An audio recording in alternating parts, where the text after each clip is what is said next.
Hello everyone, today I'll show you how to print a PDF file as Grayscale format using Foxit PDF Editor. Open your PDF file with Foxit PDF Editor. Now select Ctrl V from your keyboard. Open printer dialog box now open. Also you can open this is printer icon here.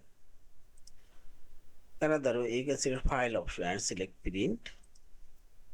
This print dialog box and select here your printer option here.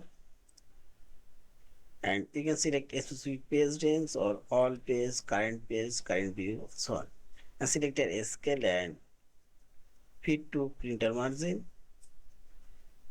and uncheck here printers and check here printers grayscale.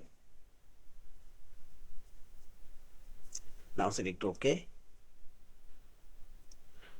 and save as your file name, rename, and see this. All of these pages now grayscale for you and see this picture color is black and white, and here see this color picture. Yeah, this is. Thank you for watching. Please subscribe, like, share, and comment.